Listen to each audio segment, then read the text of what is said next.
Okay, so we've been talking about transport layer, and transport layer is about end-to-end reliability, right? Okay, so before we continue, are there any questions up to this point about transport layer, or maybe anything that we've done so far? Is everything clear? Okay, so remember, we've been talking about some of the mechanisms for reliability, right? And remember, the scope of transport layer reliability is end-to-end. All right, so we at this point we've talked about some of the mechanisms. One of them being retransmissions. Right, so the transport layer has retransmissions when the packet is lost, or if a packet is received, if the packet decoded by the receiver is corrupted. Okay, and then we talked about the importance of the transport layer setting this timeout. Right, this is the time that the transport layer is going to wait before it retransmits the packet. And we saw that we set the timeout as a function of a quantity called the round trip time. So that's kind of where we ended last time. And I think we also talked about the inefficiency of stop and wait and the fact that the transport layer does something called sliding window. It uses a sliding window mechanism. So now we're going to move on and talk about fast retransmission. This is essentially the transport layer deciding how it's going to acknowledge. And maybe, so we saw that this timeout, that if it's not set correctly, it can lead to adverse consequences, right? If it's set too short or too long, bad things can happen. So in fast retransmission, we're going to see, is there another mechanism that will allow us to preempt the timeout? So we'll retransmit before the timeout. So the timeout, you can think of the timeout as a signal of congestion, right? So the sender will time out if the packet gets lost, or if the acknowledgement gets lost, or if the acknowledgement is delayed, right? These were the three instances in which there'll be a timeout. And all three can correspond to congestion. So we'll see that timeout is going to be one signal of congestion. Now it turns out, since we set the timeout conservatively, something like 2 times the round trip time, that when a timeout happens, it's quite a bad thing. Right? We never want to have a timeout. And when a timeout happens, the network is truly congested. So the hope is maybe there's another signal of congestion. And that's what fast retransmit is about. It's about looking for another signal of congestion. And if based on that signal of congestion I can decide the network is congested, I can retransmit, preempting the timeout. Okay, so that's what fast retransmit is about. So typically, when we, so I think I'll focus on what's obvious. So what we're going to do is we're going to, so in this process, we're going to talk about how to acknowledge. Okay, because that's where our additional signal of congestion is going to come from. So typically, if you acknowledge, like the most obvious way to acknowledge is to acknowledge the packet you received. So if I receive packet 1, I'll acknowledge I received packet 1, and so on. Right, but it turns out maybe there's an equivalent way of acknowledging that still acknowledges you received packets, but maybe it has other uses. And so, so both TCP and also, when you looked at retransmission at the link layer, you also talked about this. Okay? So what we're going to do is, instead of acknowledging the packet I received, I'm going to acknowledge the packet I hope to receive. What's the next expected packet? So in the acknowledgement field, I'm going to put the sequence number of the next byte I expect to receive. So if I receive let's say byte 3,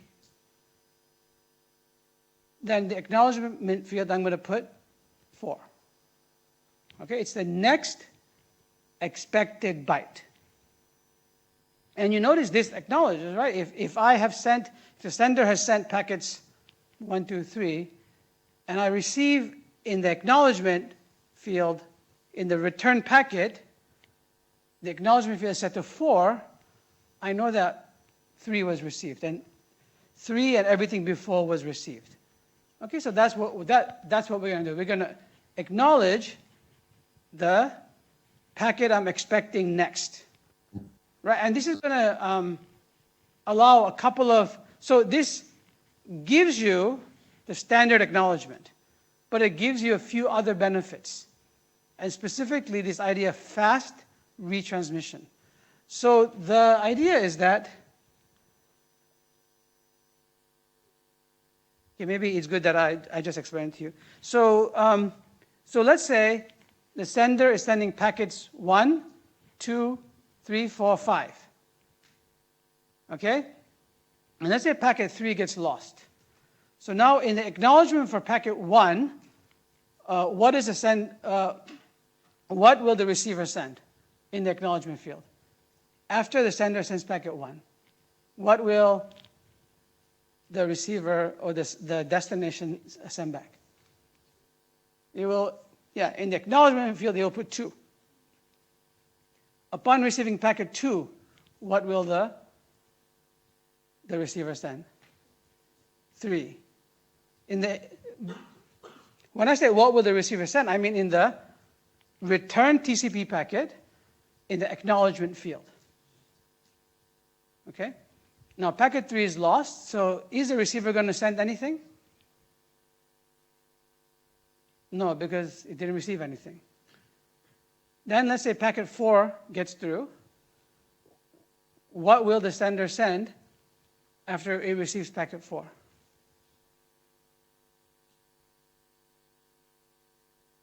What's the next packet? So will it put 5? No, because it didn't receive 3. It receives 1 and 2. Remember, TCP has a sequence number for this reason. So in the acknowledgement for the 4th packet, the destination or the receiver will send in the acknowledgement field 3. Let's say packet 5 gets through. What will the acknowledgement for packet 5 look like? What will it be? 3. Packet 6, 3. At some point, if the sender has not timed out on packet 3, do you see that it's getting a hint that packet 3 didn't get through? Because I received multiple acknowledgements citing packet 3. That's fast retransmit. Okay, so fast retransmit, I'm going to preempt the timeout. Obviously, if I've timed out, then the timeout mechanism kicks in and I'll retransmit. But suppose that the timer hasn't kicked in yet. Then I can preempt. Now, so we call, like, okay, the first time I'm waiting for packet 3, call that the original acknowledgement. The subsequent acknowledgement that lists packet 3 will be called duplicate acknowledgements. And of course, the engineering problem is how many duplicate acknowledgements do I wait before I preempt the timeout and retransmit? Okay, now if you wait a long time, then what's going to happen? Like if you wait 100 duplicate acknowledgement, what's going to happen? Likely, timeout will kick in. What if I wait, 1 duplicate acknowledgement? Then I'm less confident, right? The more duplicate acts I receive, the more confident I am that packet 3 was lost. The less I wait, the less confident, but maybe less probability that timeout kicks in. So it's a balance, right? And right now, TCP lists the number of duplicate acts to wait as 3. Okay, so when you get a triple duplicate acknowledgement, then you preempt timeout and you retransmit. So remember, but that 3 is not written in stone. It's a parameter to be optimized. So if you're designing your own network, you look at your own network, and if you want to use this mechanism, you'd figure it out yourself. Okay, but in TCP on the internet right now it's 3. Okay, so that means we have a second signal of congestion. What was the first sign of congestion?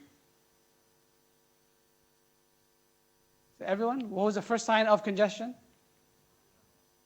Yeah, timeout. And now we have a second signal, triple duplicate acknowledgement. All right, so everybody good? So TCP has this mechanism.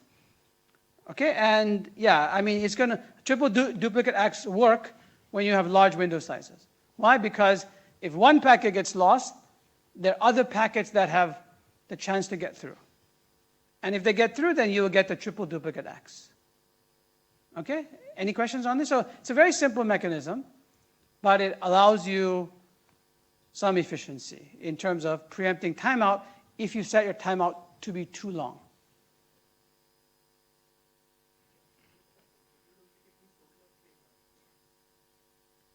Three duplicate acknowledgements. So the first one and then 3 more.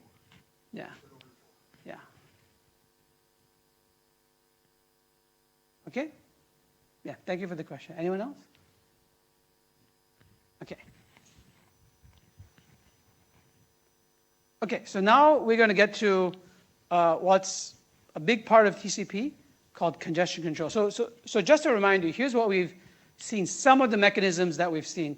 We've seen that there's sequence numbers, right, to allow things to be put back into order if packets come out of order, and also to see if packets have been lost. Then we saw there's acknowledgements and retransmissions, and there's timeouts for the retransmission, and now triple duplicate acts. So that's fast retransmit. So these are the mechanisms we've seen so far. Now we'll get to some, and there's also flow control. Remember, flow control is the receiver telling the sender, here is the maximum window size. Okay, so now we'll get to something called congestion control, which is about TCP, the sender. So flow control was about the sender being nice to the receiver. This is a sender being nice to the nodes in between. Okay, and this is a major part of the TCP mechanism for reliability. Okay, so I mentioned to you, so TCP uses sliding window, meaning there's a transmit window size. So there's a window size that the sender uses to determine the number of packets it can have unacknowledged. So it's a window size. This window size, I think I mentioned to you last time, is controlled by 2 mechanisms. One is the flow control window, and the second is the congestion control window. We've already seen the flow control window is advertised by the receiver in the advertised window field in its acknowledgement packets. All right? The second mechanism that controls the window size is the congestion window, which is controlled by the congestion control process.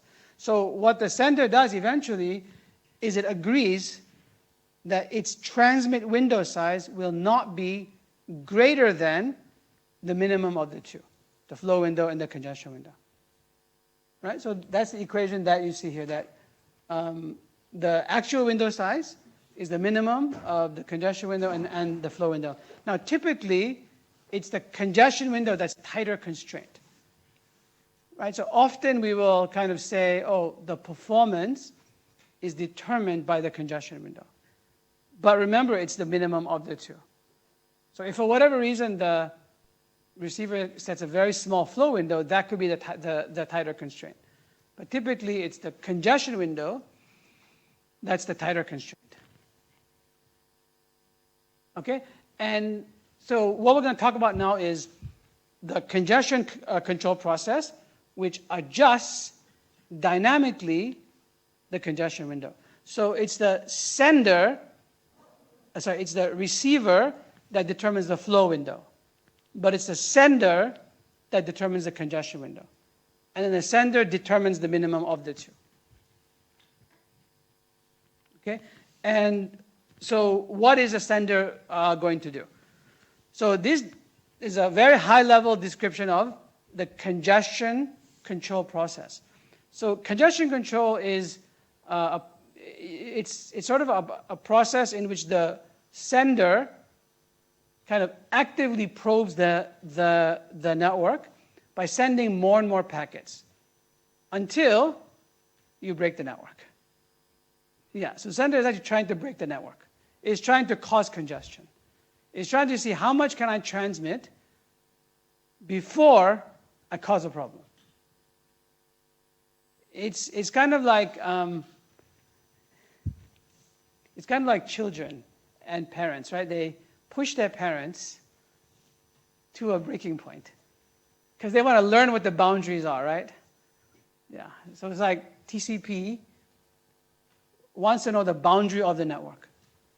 Okay, where am I going to cause congestion? So it's going to increase its congestion window. Now, it does it in a conservative way, in a nice way. And that nice here is captured by the fact that the increase is linear. Okay, so it's going to send a certain number of packets, check, did something go wrong? If nothing went wrong, I'm going to increase it a little bit. And keep doing that until something bad happens. Now, what bad can happen? Who can remind me? I'll give you a hint. There are two bad things that can happen. What are they? Yeah, you can. The sender can experience a timeout, or it can receive triple duplicate acts. And the different flavors of TCP congestion control are: how do I deal with these two events? Okay, right now, for the purposes of this class, is basically that. There are other dimensions here that we're not going to study, things like losses and so on. But right now, the two main things are what happens with a timeout and what happens in a triple duplicate ACK. Okay? But here you see, for example, in this plot, you see that, so this plot shows on the x-axis time, on the y-axis it shows rate. But notice that if the congestion window is a tighter constraint, then that y-axis is also congestion window. Right? And we saw, what's the throughput of sliding window? Or what's the standing rate? Does anyone remember? What was the standing rate of sliding window transmission? A bit louder? W over RTT, right? So I'm plotting rate or effectively congestion window. So often people interchangeably use rate and congestion window. Okay, so here I'm plotting the congestion window, and you can see that the increase is linear. Now, what you see, certain times you see a pretty drastic drop. Okay, that's actually a multiplicative drop. It's like cutting the congestion window in half. And that's what happens when, for example, a congestion event occurs. Okay, here I'm just illustrating. Okay, later we'll actually see how to differentiate between the two congestion events. Okay, but for example, this could be triple duplicate X. Okay, so every time I get a triple duplicate X, I'm going to cut the congestion window in half. And then go back to conservative linear increase. So this phase is called AIMD, additive increase, multiplicative decrease. Okay, additive increase because any linear increase in congestion window is like a constant addition. It's like I add 1 or add 2 or add some number. It will just determine the slope. Okay, but if you add 1, then you get this nice slow linear increase. Okay, and the multiplicative decrease is, I'm just showing you this as an example. I'm cutting it 8 by 2. Every time there's I wrote timeout here, but be careful, this is just an example. Okay, the version of TCP, there are many flavors of TCP determine how you deal with timeouts and triple duplicate acts.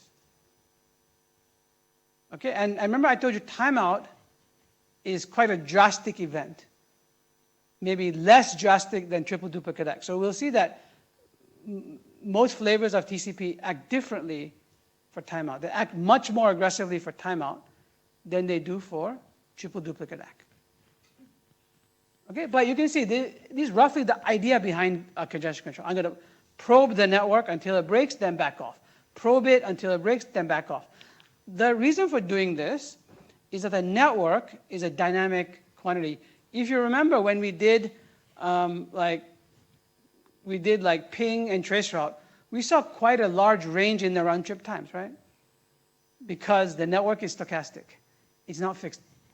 It changes over milliseconds, right? So this allows TCP to adapt to the network.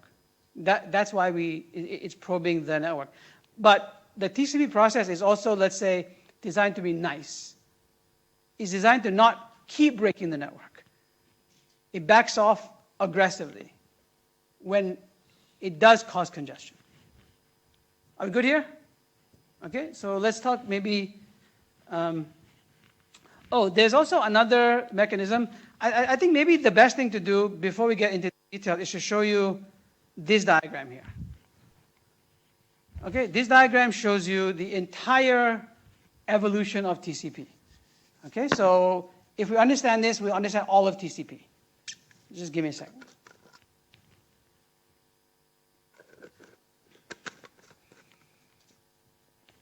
Okay, so on the x-axis we see time, and the y-axis is the congestion window, or effectively the rate. Okay? So you can see so here we have the additive increase, multiplicative decrease. Okay?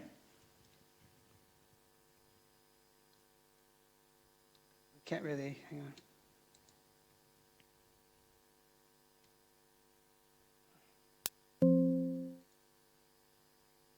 Maybe it's okay. I think we're fine. Okay, now when we first start a TCP flow, we don't know what the congestion window is, right? So, and to be efficient, we want to operate near the congestion window, but not too near, right? Like maybe somewhere between 0 and half the congestion window, right? We want like that's the idea behind cutting it down aggressively, right? So we want to operate at a somewhat efficient rate, but not too close to the congestion window, but also not too close to 0. Now, at the very beginning of the connection, since we don't know the congestion window, we could, in theory, do a linear increase. Right? So for example, I could start here, start at 0, and do a linear increase. Now, assuming that this is the congestion window, meaning this is where congestion happens, you can see that it's going to take me quite a long time to get to my congestion window to get to be large enough such that I break the network. And that will be okay. One could operate that way. But it would be nice if maybe an oracle or a genie could tell us, oh, suppose this happened to be 128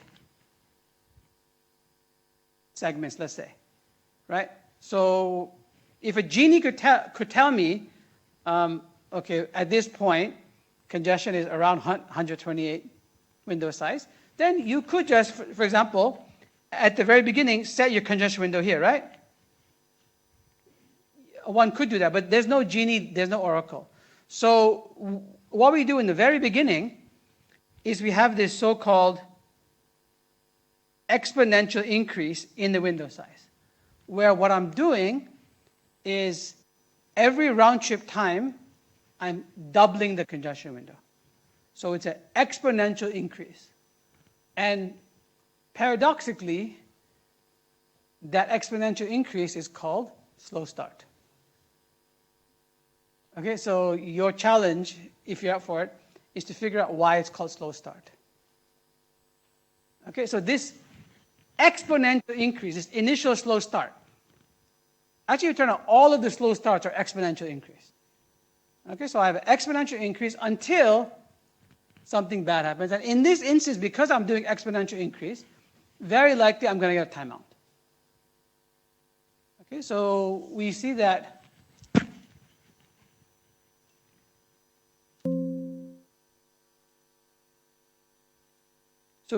for this, so here's my exponential increase, and then I get a timeout. And as I mentioned, timeout is a drastic event. So in this version of TCP, which I'm showing you here, it's called TCP Reno. Okay, in TCP Reno, when you get a timeout, we're going to drop the congestion window down to 1. It's going to drop all the way to 1.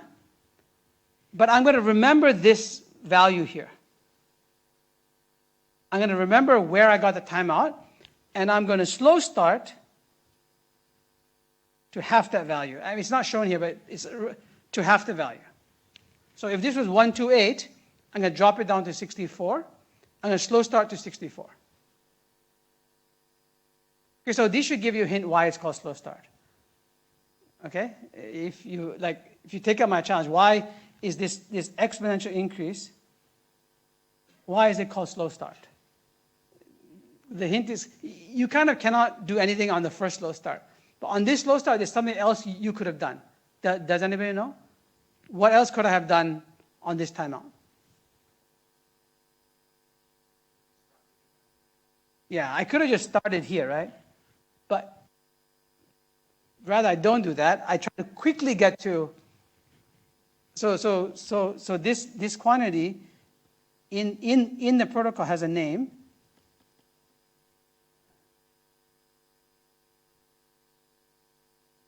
It's called SS thresh. Slow start.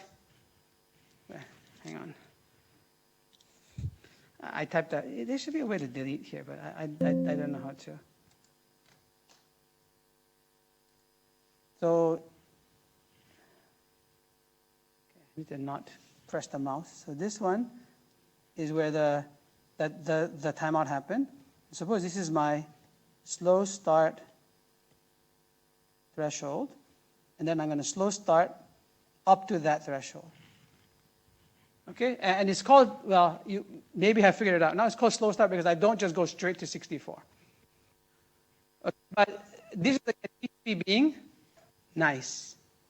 Okay, so it's going to slow start, it's going to go back to essentially 1, slow start here, and then it's going to go into its AIMD phase.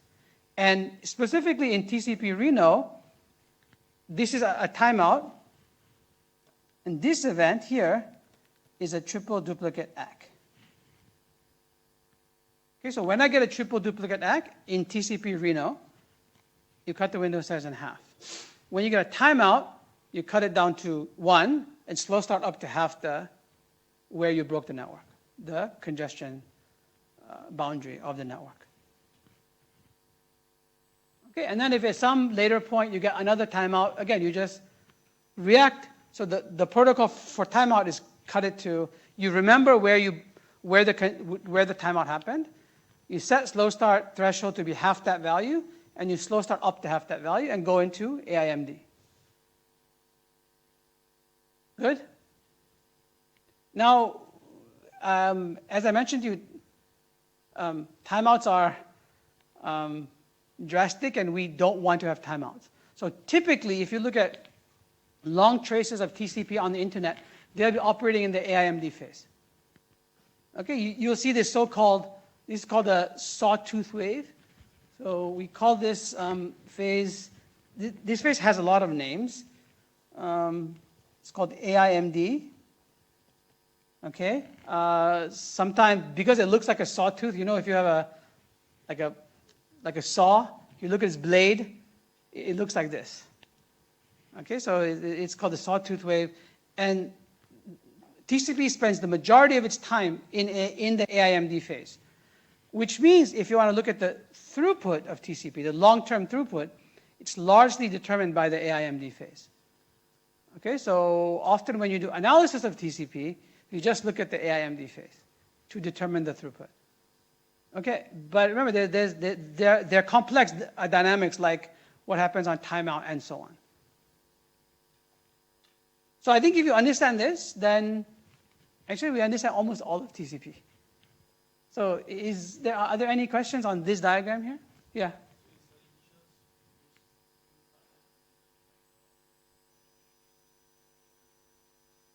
Because in the beginning, we don't know the congestion boundary. So yeah, it's to determine where, the congestion boundary, where I break the network. Yeah, correct. But that initial slow start, there's no memory because the slow start threshold is set and used once. The next time I get the slow start is because there was another timeout. And the second timeout determines a new slow start threshold. What do you want to do? That's right. Give me another suggestion. It's a good question. Give me an alternate protocol. We'll call it, TCP NUS.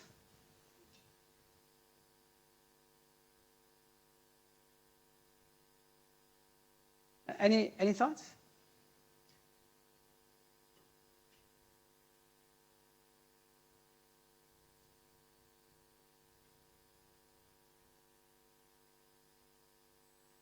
Yeah, so that was the gentleman who asked. That was a good question. I'm just curious, do you have a suggestion on what else we could do initially? Okay, think about it and get back to us. No, it's good to ask questions, I'm actually glad you asked this question. Because that's how you learn, right? When you question and you figure out what other options there are. Okay? Any other questions?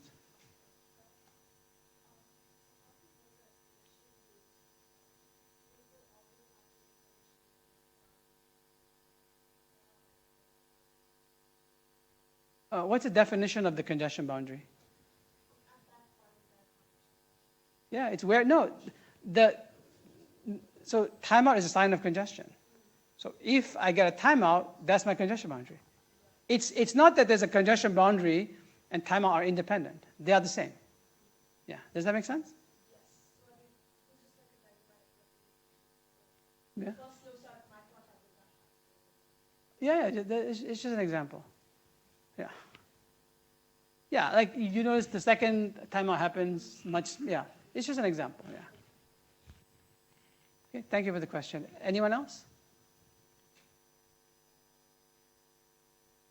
Did you figure out what else we could do?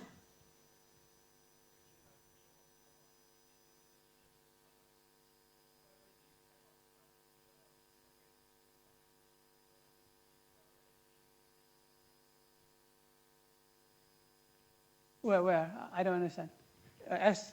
Be a bit clearer. Yeah.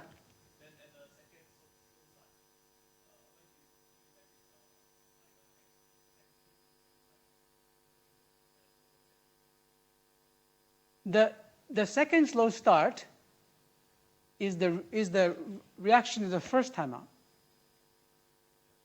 Yeah. So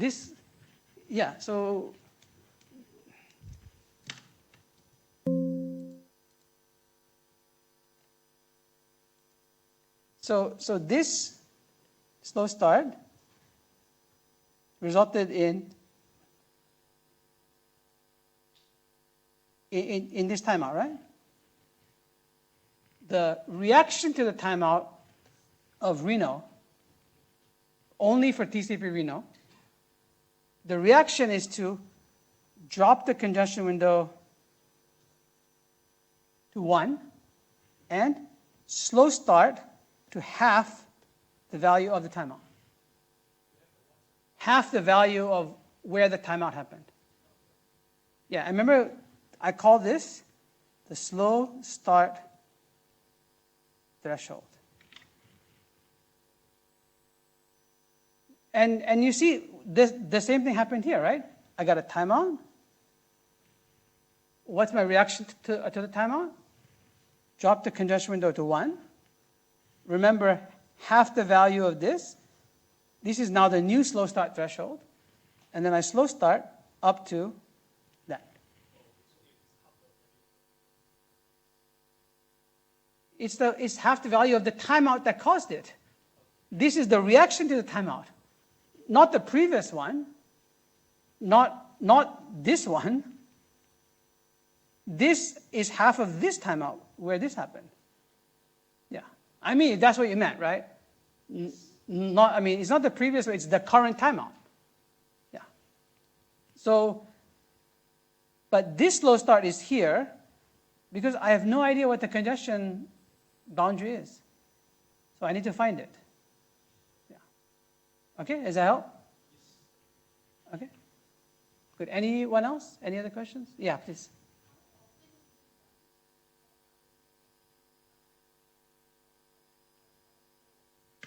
Well, remember TCP uses sliding window. So for every packet it sends, it sets a timer. Yeah. So, and then the receiver will respond to every packet it receives. Yeah, so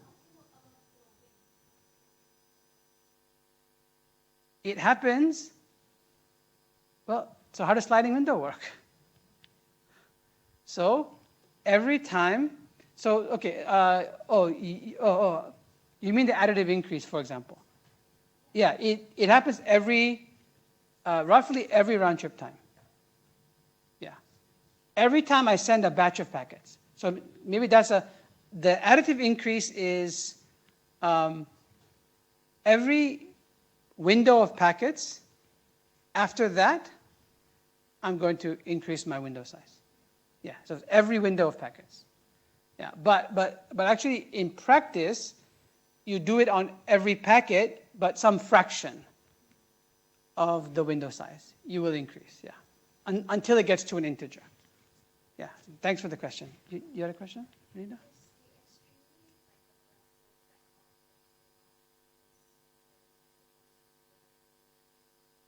Yeah, it doesn't want to cause more congestion. Because like I said, timeout is bad. You really mess with the network.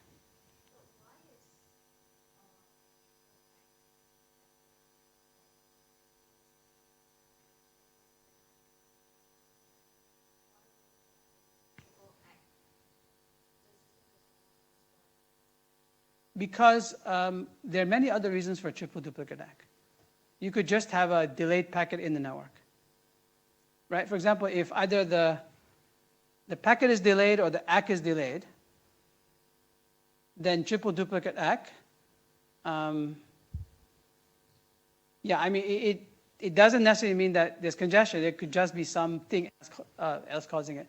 But that being said, there are flavors of TCP that act the same for timeout and triple duplicate ACK. Remember, I'm showing you TCP Reno. Right? The other version of TCP that I mentioned is called TCP Tahoe. And Tahoe treats timeouts and triple duplicate ACKs in the same way, the same as a timeout. Yeah, so yeah, it's one of the dimensions of design. Yeah, you could do that. Question?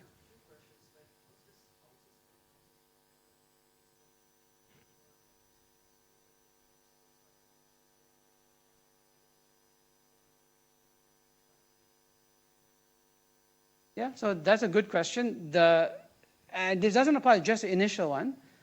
Your question is, why do you set slow start threshold to be half of where the timeout happened? Yeah, that's a good question. The half is not written in stone. You could have designed it differently. Yeah. What's your second question? What's it?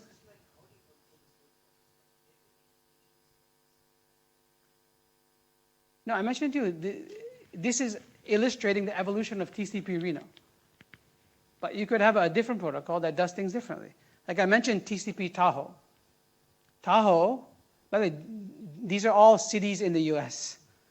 Okay, so TCP, and specifically southwestern US, I don't know why. But Tahoe treats timeouts and ACKs in the same way, specifically the same way as a timeout. So that would be different than this, right? What would Tahoe look like here? Tell me.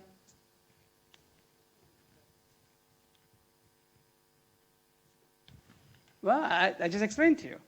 Tahoe treats timeouts and triple duplicate acts in the same way as a timeout. So with this initial, so the initial slow start will not change. This timeout will happen, and the same thing will happen because it treats Tahoe does the same as Reno for timeout, but it treats triple duplicate act the same way as a timeout. So how would it change here? What would change here? Would this part change? Okay, then what would change?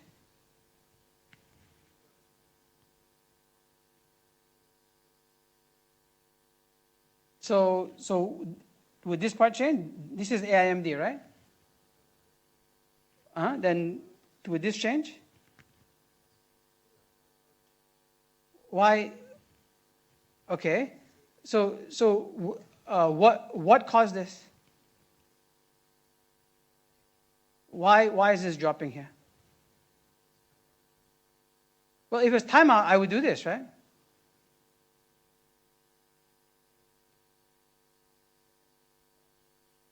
Yeah, guys, hang on. So timeout would be this, right? This is a timeout here. So timeout causes something, you know the behavior for timeout. Is this the same behavior, at least on this graph, is this the same behavior as a timeout? So what caused this? Sorry? Well, so again, we got to take a step back. What is TCP doing? I mean, there seems to be a misunderstanding of what TCP is all about. So can you describe to me what is TCP doing? Like without this diagram, just describe TCP to me. This congestion control.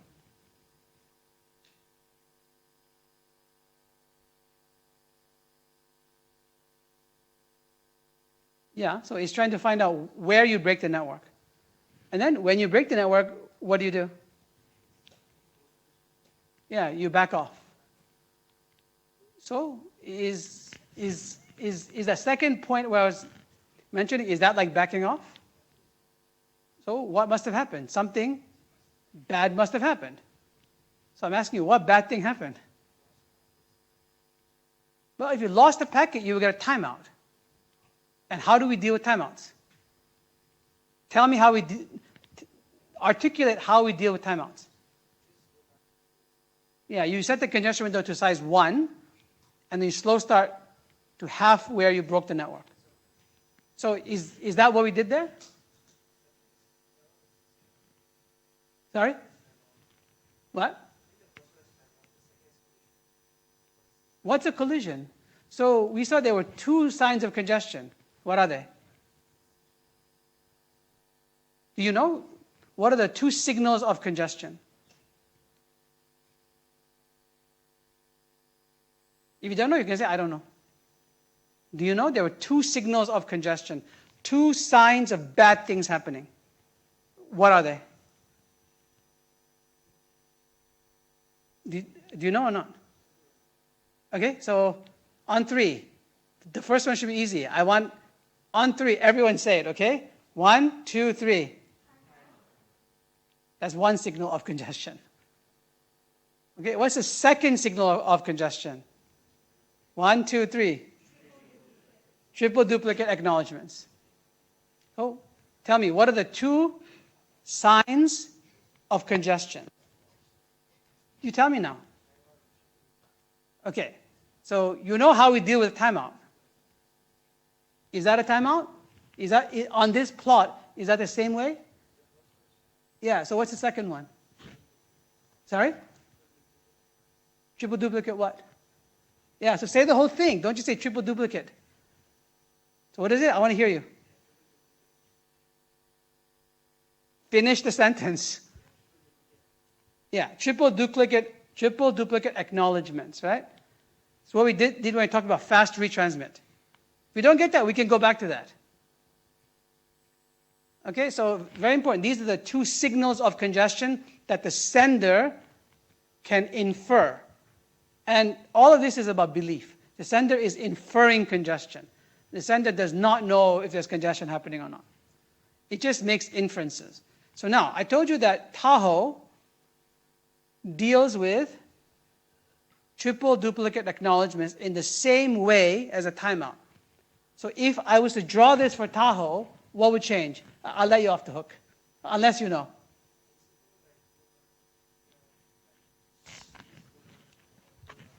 Yeah, exactly. It's going to change. Can I should be able to choose a color here, right? Yeah. Yeah, this will go down to 1, and then it will slow start to this, right? Oh, I don't know what happened. It's okay. It will slow start to this, and then it will go into AIMD. The blue, this would be what Tahoe looks like. Okay? Good? Do you understand better? Yeah, it's not triple acknowledgments. So we don't get confused. Triple duplicate acknowledgments. Yeah. Yeah, go on. What do you want to say? No, sorry, you were saying something. Oh, okay. Okay, good. So do you understand this plot? Yeah.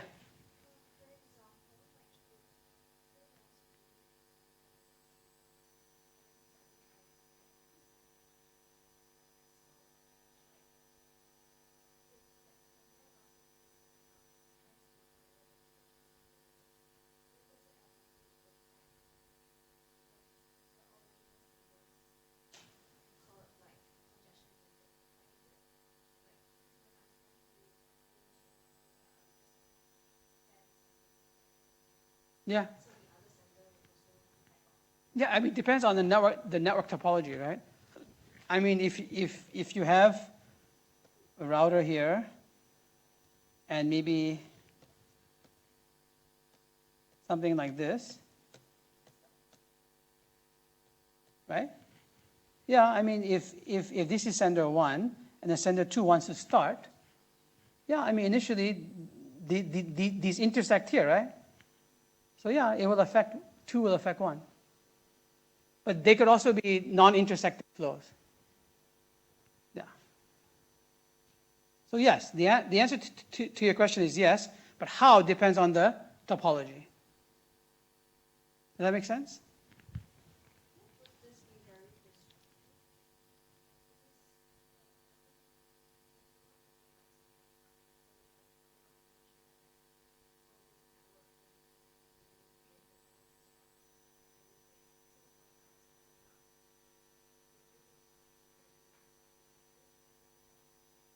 Yeah, maybe. Yeah, I agree, but TCP is end-to-end. It doesn't keep state inside the network. Yeah? Does that make sense? So that's a consequence of relying on the end-to-end principle. Your intelligence can only be at the endpoints. And 2 and 1 could be 2 independent hosts. It could be you and me on this network, on NUS. But why should we cooperate? You could be in this LT, I could be in a different LT. Yeah. So you cannot rely on 1 and 2 cooperating.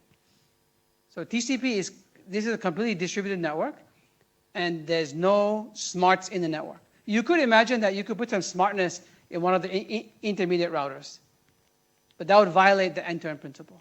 But this is a good question, yes.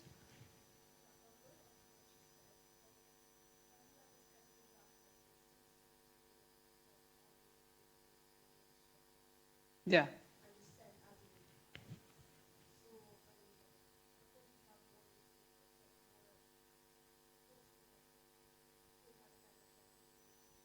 Yeah, but that's what network is. It's competition. Yeah, exactly. It is competition. You're in some sense correct. But the hosts here are nice, in the sense they back off. Right? What gets interesting is, suppose that interspersed with some of these flows, you have UDP flows. Suppose you had an application that was sending high data rate but decided to use UDP. You see that could be very destructive because it would essentially hog all of the network resources. And the nice guys would back off. Yeah. So that is a real problem in networks, yeah. right? Because this is, again, this is end-to-end. Whether your TCP or UDP is determined by the application, not by the network. Okay, good. Some good questions. Anyone else?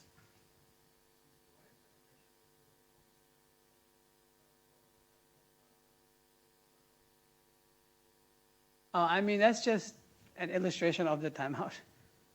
Yeah, yeah. It's just illustrating the timeout.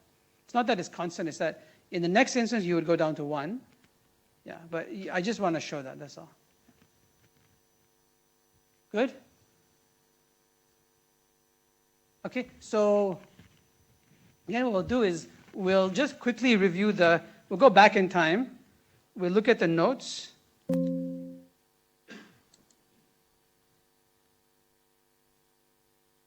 Right, so we were here. So slow start, again, is just doubling, or it's like it's exponential increase in the window size. And here, what we would do is, essentially for every batch, every window of packets, you double your window size. And that's equivalent to increasing it by 1 for every ACK.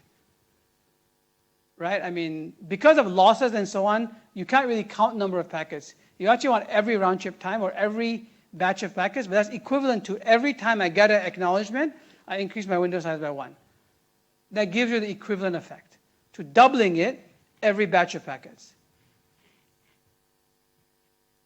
Okay, so that's what we call the slow start. And so here's an illustration of slow start here, right? So you send 1 window of packets, then you send 2 windows, then 4, and so on. Okay, in AIMD, every round trip time or every batch of packets we increase by a fixed quantity. In this case, I'm showing you 1. But you could have any constant factor that gives you a linear increase, right? But I think the protocol increases it by 1. Okay, so it looks something like this, right? So every time you do this, it goes to 2, then you send 2, it goes to 3, and so on.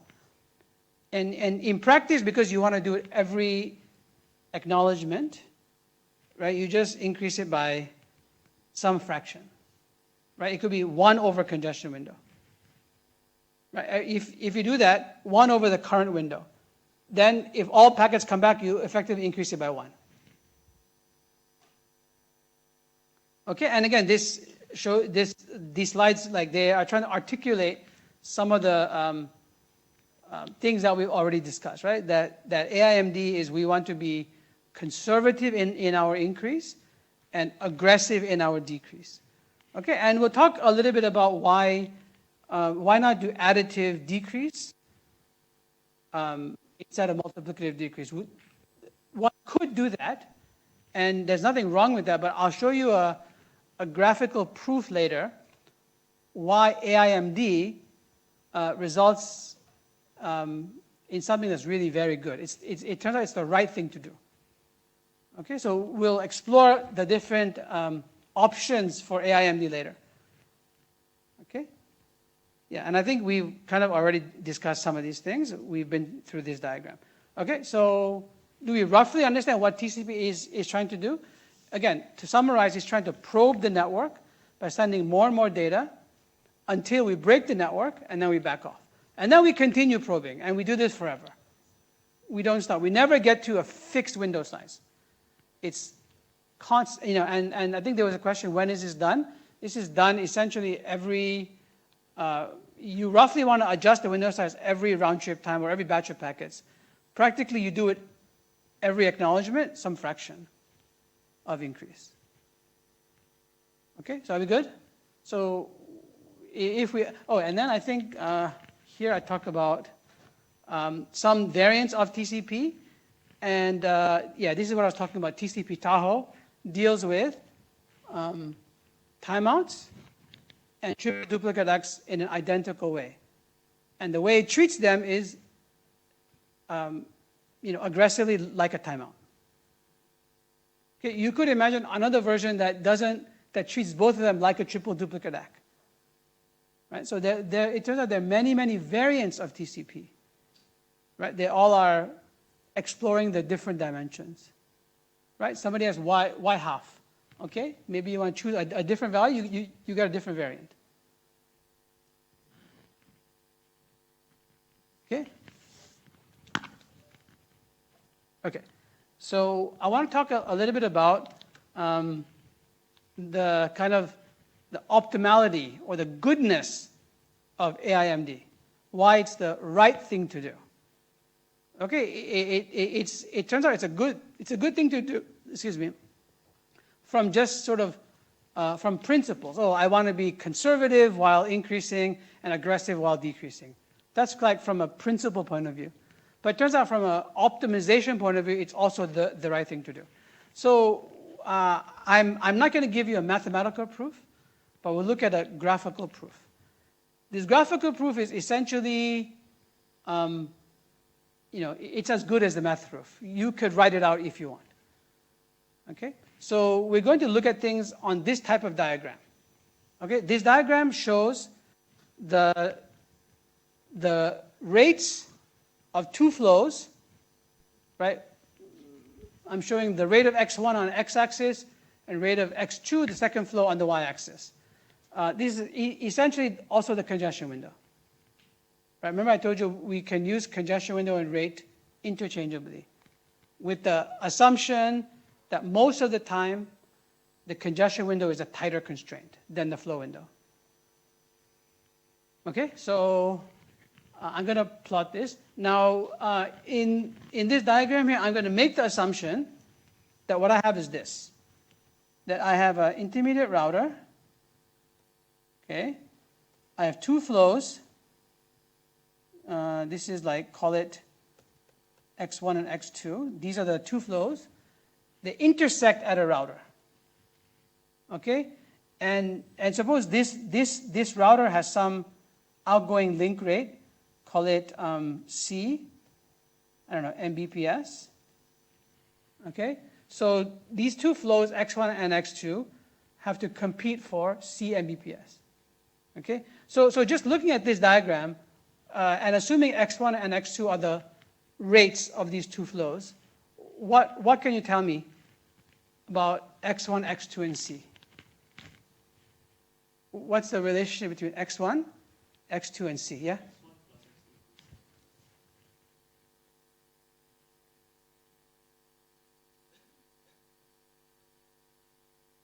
So you want to say equals C, but what's the actual constraint?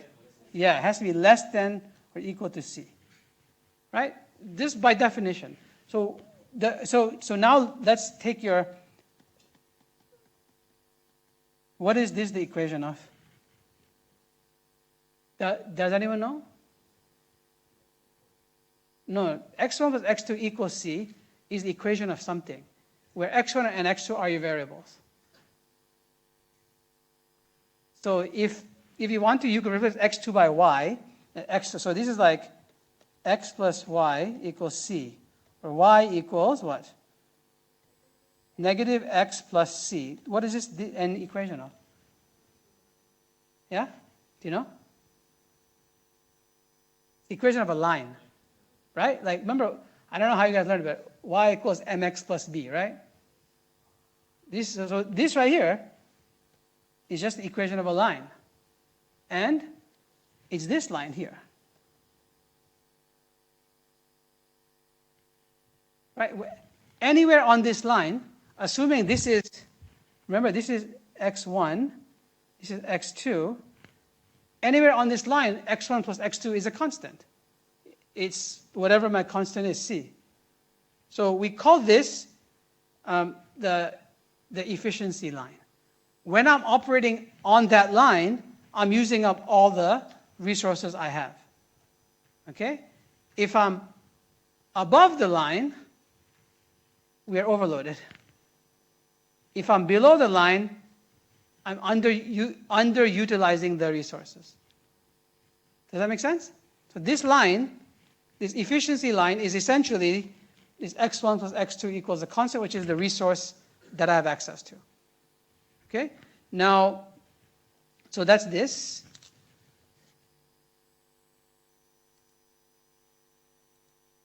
Okay? Now, so that's in terms of efficiency. But now I have two flows, x1 and x2. I can talk about like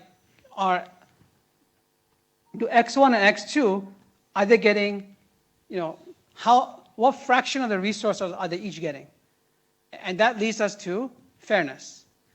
Okay, and so this line here, can anyone know why I call it the fairness line? Because x1 equals x2, right? This is a 45-degree line. x1 equals x2. Okay, so now we have two lines. We have the fairness line and the efficiency line. And it makes sense to you. You want to operate at the intersection of the two. Right? You want to operate where you're fair and you're using up all the resources. So you want to operate at this point here. So we call this optimal point. And what we're going to show is that only AIMD will get you to the optimal point.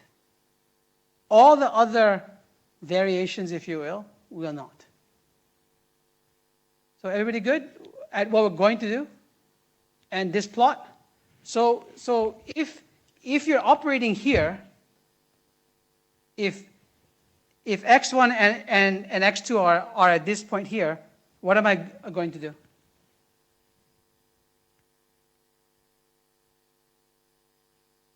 Well, what does TCP do? So at this point, am I overloading or underloading the router?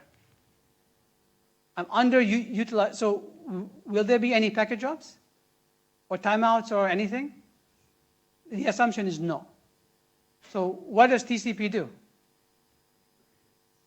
Yeah, so both x1 and x2 will increase, right?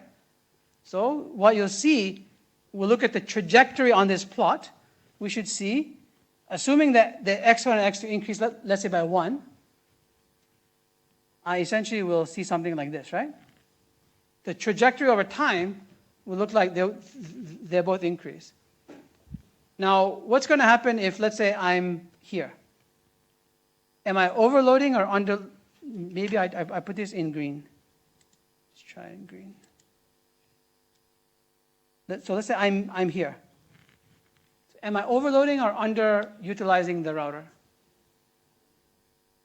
What am I doing? So what will I do? What will TCP do? For the moment, let's not worry about timeouts. Let's assume that we're going to cut the congestion window in half. So what will it do, Benita? What does cutting in half look like here? Yeah, you want to describe?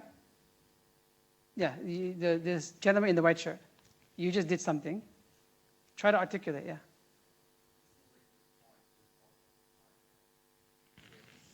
Yeah, so I'm going to kind of look at this.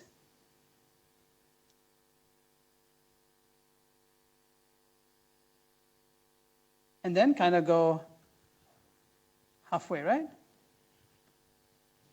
Is this what you're trying to say, Benita? Yeah, okay. So this will move to this point here. So that would be the equivalent of the trajectories on this graph. Okay. Of course, if let's say so this is additive increase. This is multiplicative decrease.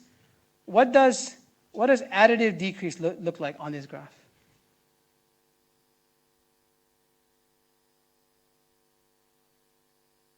Benita, do you know?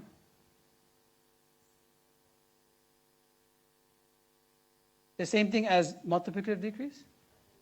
No, cannot be. Because any move towards the origin will be multiplicative decrease. It will go in a 45-degree line. Right? Yeah. It will still go down, but if both decrease by 1, that's like a 45-degree line down, right? Okay? Okay, so we understand hopefully some dynamics on this graph, yeah.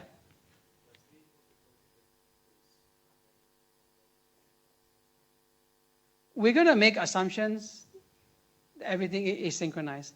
But if you think about it a little bit deeper, it doesn't matter. Yeah, it's not going to matter. But you're right. This is a good question. Do things happen synchronously? Yeah, I'm going to assume for my proof that they do. But as I said, the dynamics don't matter. If they happen out of sync, it doesn't matter. You will get almost the same trajectory. It will just be it will look like a step function, right? It's like you go this way or you go like this, and then later you do this. Yeah, it doesn't matter. Okay, let's move on.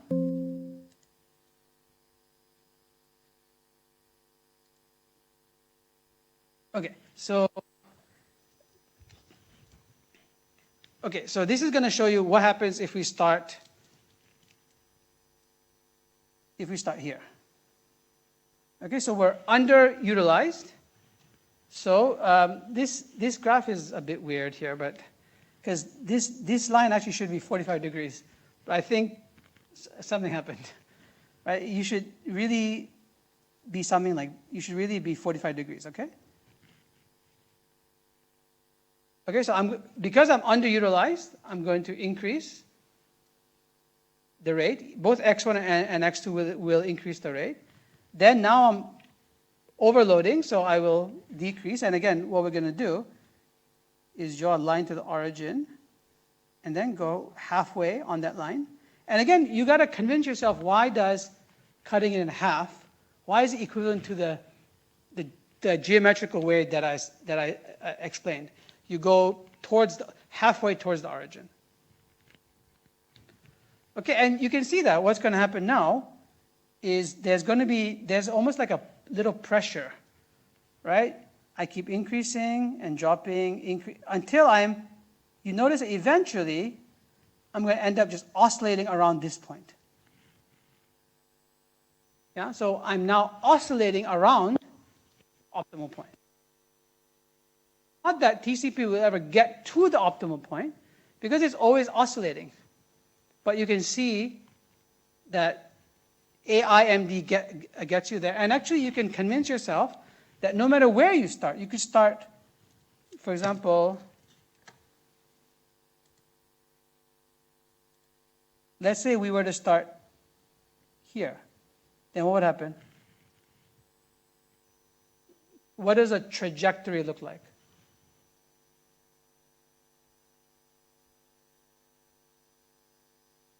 Yeah, so somebody just tell me what the first step is. Sorry? Just x1? x1 and x2, right? So what will the first move be?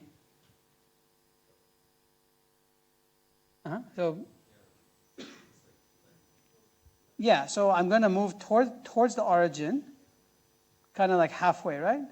So I end up somewhere here, right? Then what? Then I'm going to increase. So you see, that's something like this, right? You can see I'm already moving towards the optimal point. And you can do the thought experiment that I'm going to eventually start to oscillate around this point. And no matter where you start, the pressure will be to push you towards the optimal point. Okay, so this is my graphical proof. If you believe me on the synchronous part, right? My graphical proof, and you can make this. There's nothing hand-wavy about this. It's graphical, but it's still mathematically has the same rigor as if you wrote everything down. Okay. Okay, so maybe somebody can tell me what will happen if, for example, we use. Let's say we start here. We do additive increase is this. Then what is additive decrease? Yeah, I would just do this, right? I'm not going to move anywhere. So this is additive increase, additive decrease. So that's AIMD, AIAD. What about MIMD? If you start somewhere, you start here. Then again, MIMD will just will just do this, right? It won't be a 45-degree line, but it will just move around this line. Then what's the other option? There's four. There's a increase and a decrease. So we did AIMD, what didn't we do? M-I-A-D, right? Well, I think I didn't write it because I think it's kind of ridiculous. Because wherever you start, you're going to increase, this will diverge, right? Let's say you start, I didn't even write it down, but let's just see what happens. We start here, then I'm going to move like this, here, and then move there. Yeah, I mean, I'm diverging. Right? Essentially, I'm diverging away from the optimal point. So MIAD is bad. I mean, I think that's why I didn't even write it down, because it's moving away, as opposed to pushing you inside. Okay, so I think I find this a little bit nicer than writing out tons of equations. Yeah, like I said, it's equivalent to doing it. You can write out the equations for this, and you can build in the asynchrony and all that good stuff. Okay, so we understand why AIMD is just not the right thing to do in principle, but also from an optimality viewpoint. Yeah.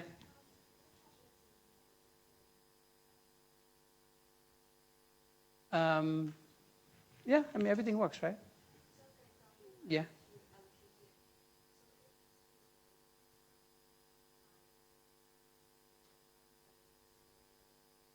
Yeah. Yeah. Yeah, because instead of having this line, you might have, for example, a different line.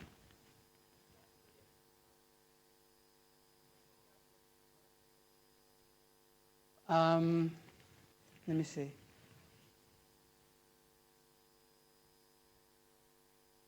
I think the efficiency would still be there, but the question is about fairness, right?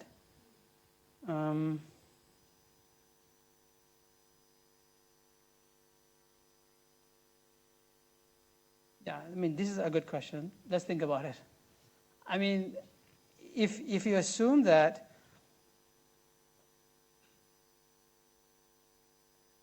okay, so my response to you is, if x1 and x2 behave differently, then yes. If you want to give more to x1 than to x2, and you assume it increases by 2, whereas the other one only increases by 1, then yes, it will naturally happen. But your question is, they both increase by 1, then the answer is no, because the router has no intelligence. It's not keeping track of which packets it has served. It could, right? It could, for example, keep track of it. And what we're going to see in the follow-on segment to this is rethinking the end-to-end principle, where we try to get what you want, but in an automatic way. Okay? But without doing anything, without the router having some intelligence, no.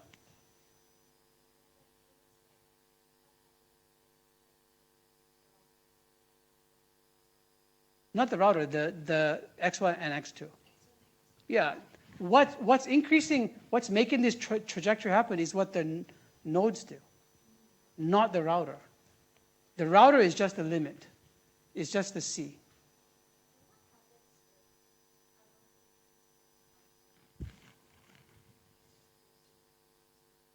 Yeah, but that's the intelligence is at the endpoints. So the two nodes can do that, yeah. And that proof, then this still works, because they're both increasing by 10%. Yeah, so I think the important thing to understand is that when I'm drawing the trajectories on this graph, this is the senders making the decision. So this increase is the senders increasing their rates, because I'm plotting x1 and x2. And x1 and x2 are both running TCP. And what does TCP do? It increases when there's no congestion. It increases its window size linearly. When there is congestion, it decreases its window multiplicatively. So all the actions here are by the senders. The only thing that the router is doing is imposing a limit on the total rate. Yeah. which means that if you overload the router, you will get congestion. That's the only thing the router is kind of coming into play, is imposing. Good? Okay, but that's a good question if you want to have unequal allocation of resources. That one, you either need intelligence in the router, or you need the two nodes to do something different. Yeah, good question, thanks. And anyone else? Do you understand and do you buy the proof that AIMD is the right thing to do?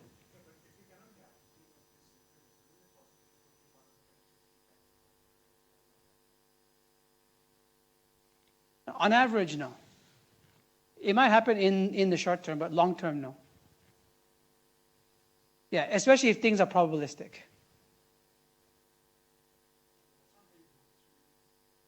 What do you mean? That is, in fact, how you design the internet. Isn't it? The internet is best effort, right? There's no guarantees on the internet.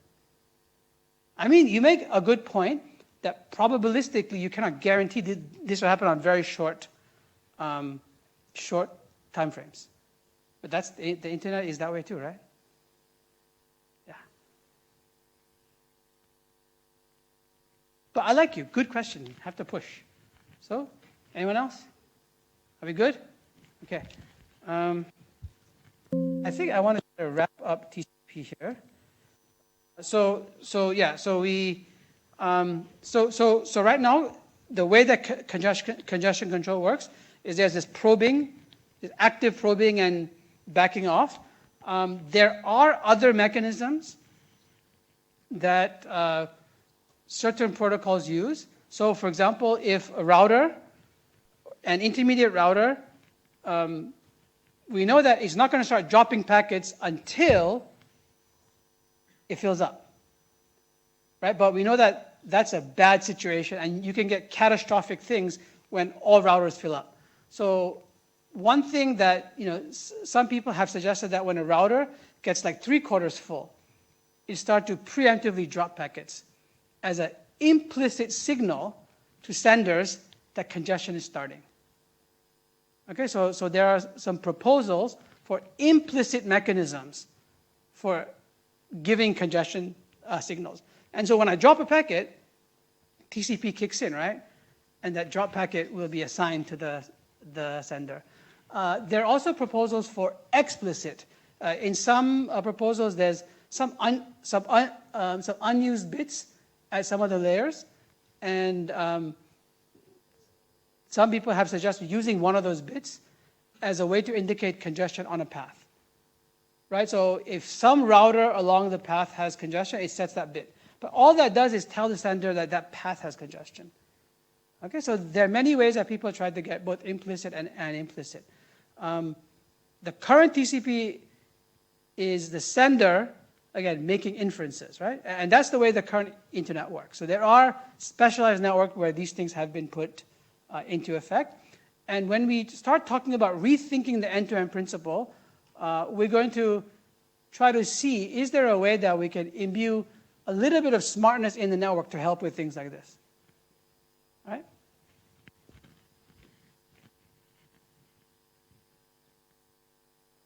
Okay, and then I think the rest of these slides are just to tell you something about, again, the TCP anatomy of the packet, and this is the finite state machine for TCP. So if you wanted to implement TCP, this is the finite state machine that you have to implement. Okay? So I think that's all I want to say. So any questions? Okay. I think what I wanted to do actually, so that wraps up TCP.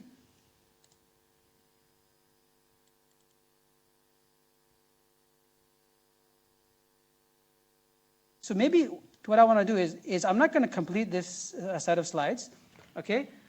But I want us to rethink the end-to-end principle. And so what I'll do for the rest of this lecture is we'll just talk a little bit about the end-to-end principle and how one might question it. Then I have 2 examples. And we'll see if I can get through those examples. Great. If not, we'll finish the examples next time. Okay?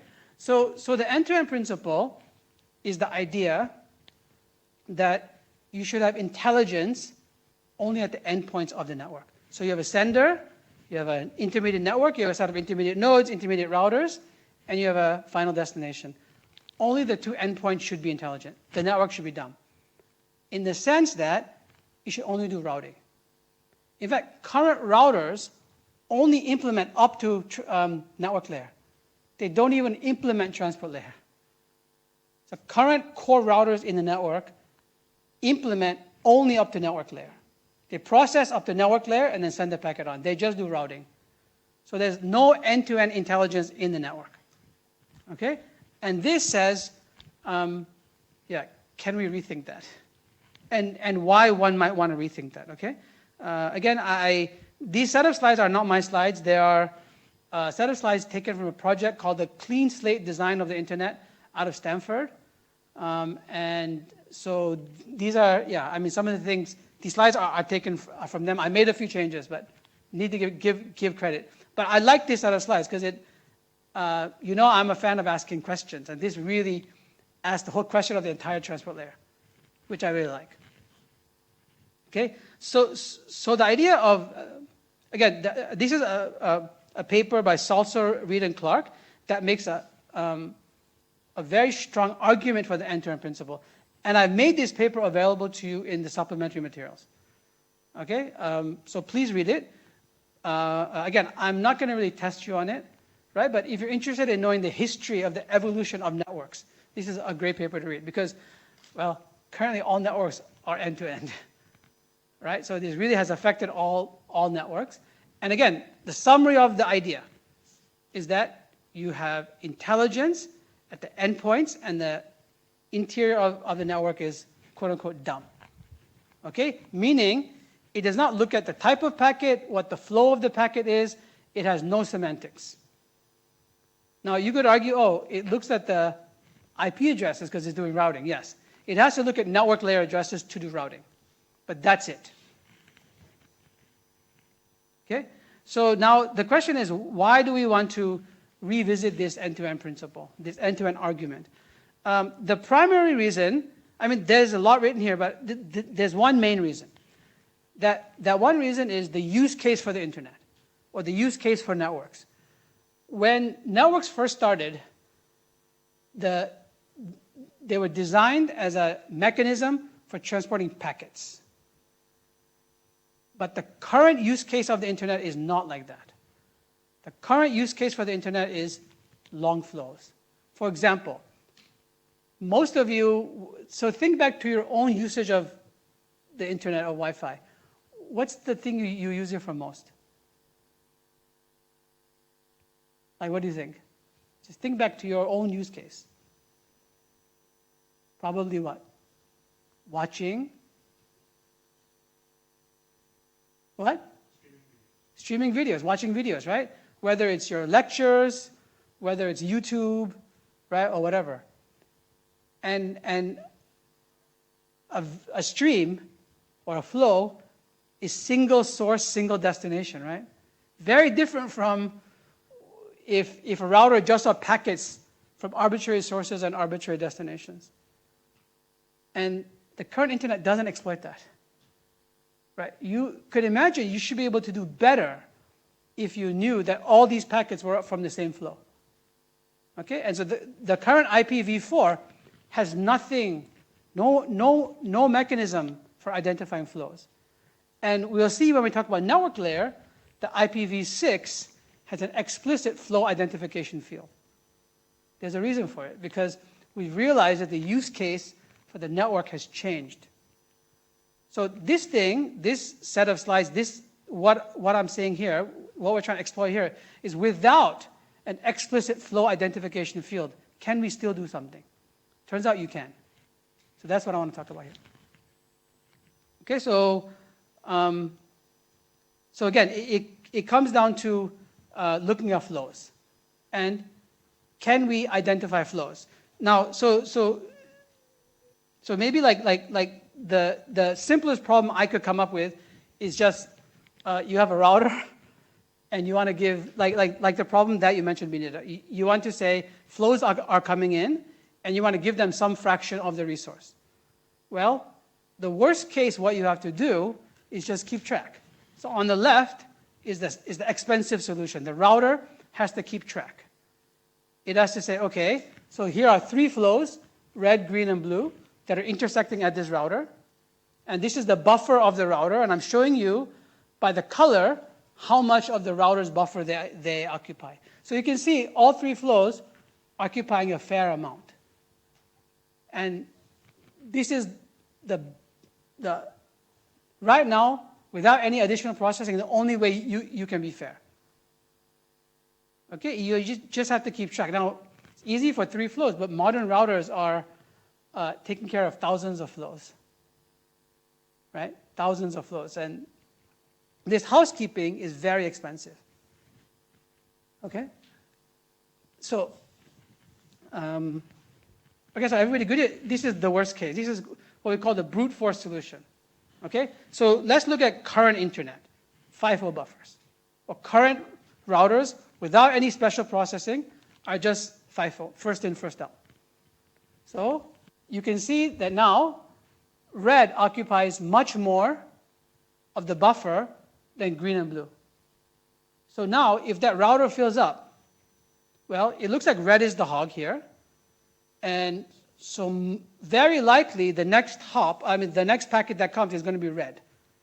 And red will get dropped, and if all 3 hosts are running TCP, then that'll be a signal, right? We just talked about transport layer.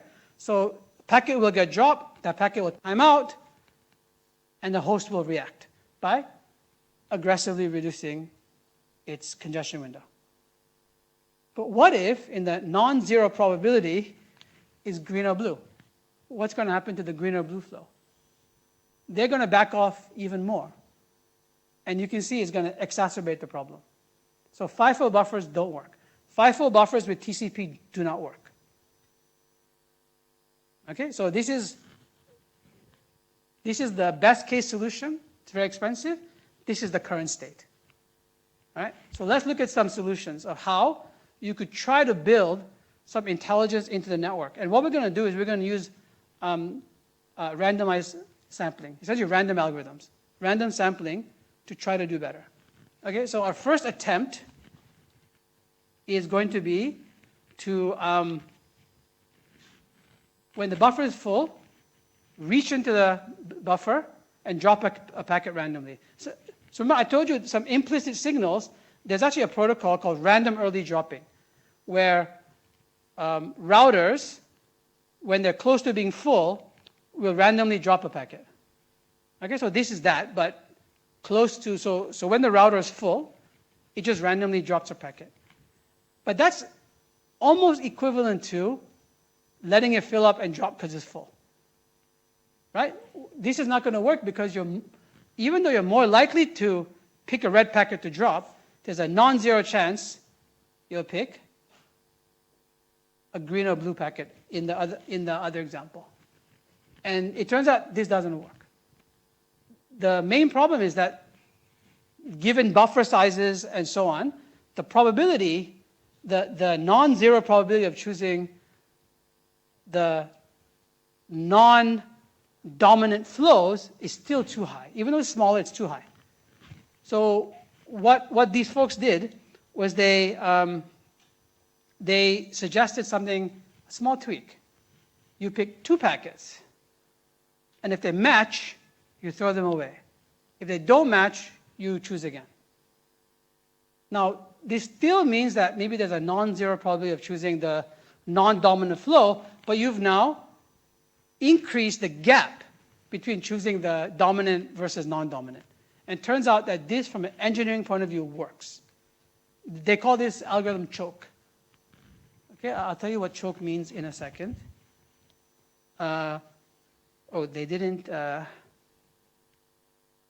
This choke is actually an acronym. If somebody wants to help me, okay. But they actually these 3 guys out of Stanford, they showed that this actually works. So you have a FIFO buffer, you have flows with TCP, that this will actually help to give you fair allocation of resources at the router.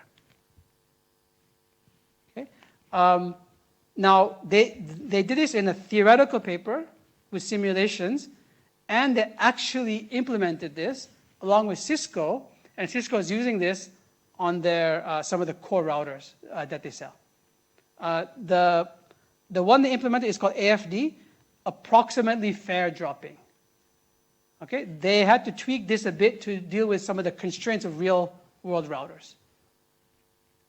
Okay, and so they actually are implementing this along with Cisco. So this is a nice example of where intermediate router, now you could argue it's not really intelligent, but it's still identifying dominant flows.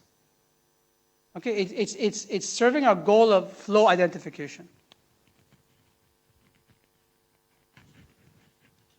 Okay, so any questions on this?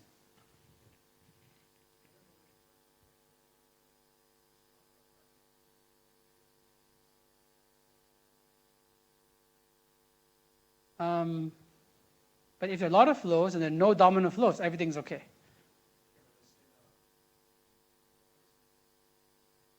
Yeah, but that's just a resource constraint, right? The idea here is to identify dominant flows without keeping track of flows.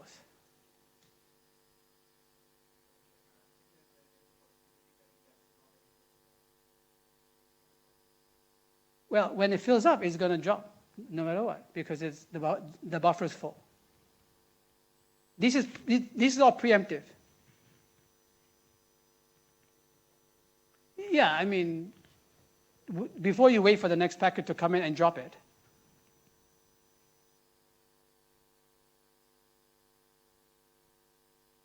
Yeah, I mean, if you don't drop packets, they would get dropped naturally, right? Because the buffer is full. Yeah, this is a preemptive mechanism to try to drop dominant flows without keeping track of them, because keeping track is expensive. Yeah.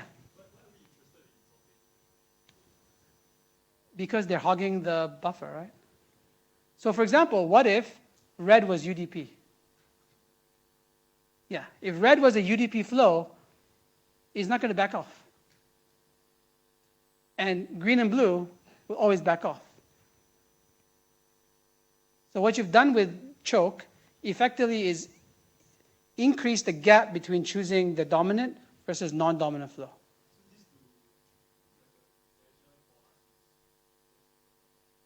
Yeah.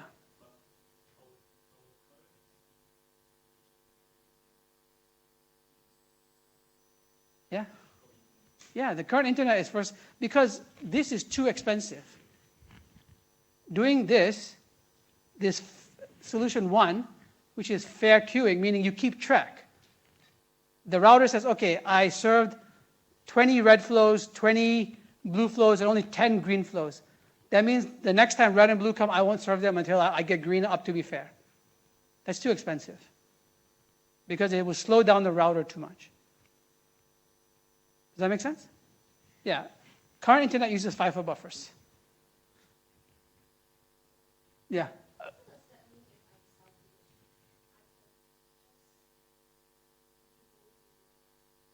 Yes. Be nice. Be like TCP. Like, that's going to be the new meme for this class. Yeah, you're right. Exactly. There's nothing, because this is an end-to-end mechanism, you could write your own app to use UDP. Correct.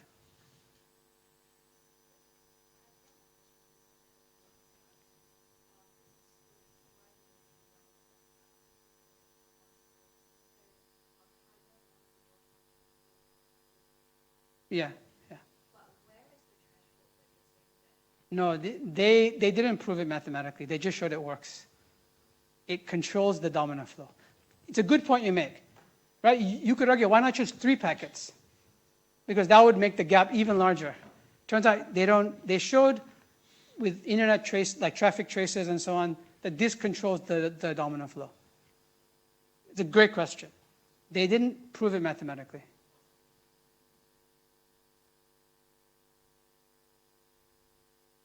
Yeah, essentially it's just squares, right? If probably choosing a packet is P, two of the red flow would be P squared.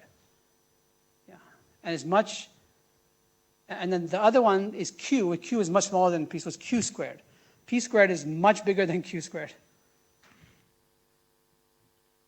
Yeah, good? Okay. Okay, I think let's not rush it. Let's stop here. Okay, so when we come back, there's a second example we have to show that you can do randomized sampling and do flow identification in the network.